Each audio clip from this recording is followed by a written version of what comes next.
एक घने जंगल के किनारे एक छोटा सा गांव था जहां अमन और राधा नाम के दो भाई बहन रहते थे। दोनों को जंगल की कहानियां सुनना और प्रकृति के बारे में जानना बहुत पसंद था। एक दिन उन्होंने सोचा कि जंगल में जाकर असली जानवरों को करीब से देखा जाए। सुबह सुबह अमन और राधा ने अपना बैग तैयार किया, जिसमें खाने पीने का सामान और एक टॉर्च थी। उन्होंने अपने माता पिता को बताया कि वे खेलने जा रहे हैं और चुपके से जंगल की ओर बढ़ गए।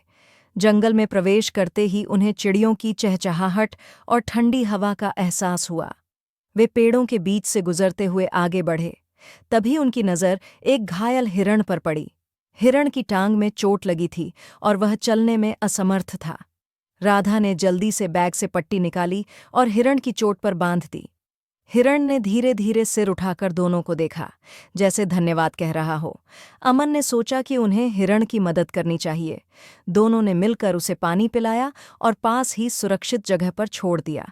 आगे बढ़ते हुए अचानक झाड़ियों से एक तेज दहाड़ सुनाई दी। अमन और राधा डर के मारे रुक गए। उन्होंने देखा कि एक बड़ा शेर उनके सामने खड़ा था। राधा ने तुरंत अपनी समझदारी दिखाई और जमीन पर पड़े एक बड़ा सा लकड़ी का टुकड़ा उठाया। लेकिन तभी शेर ने दहाड़ने के बजाय दर्द से कराहने की आवाज निकाली। उन्होंने गौर किया कि शेर के पंजे में एक बड़ा कांटा फंसा हुआ था।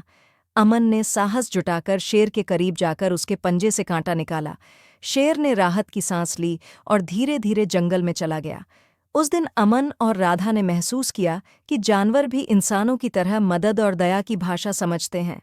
उन्होंने फैसला किया कि वे गांव लौटकर सभी बच्चों को बताएंगे कि जानवरों को नुकसान पहुंचाने के बजाय उनकी रक्षा करनी चाहिए। जब वे घर लौटे तो उनके माता पिता ने उन्हें देखकर राहत की सांस ली। दोनों ने अपनी जंगल की कहानी सुनाई और गांव के सभी लोग उनकी बहादुरी और दयालुता की प्रशंसा करने लगे।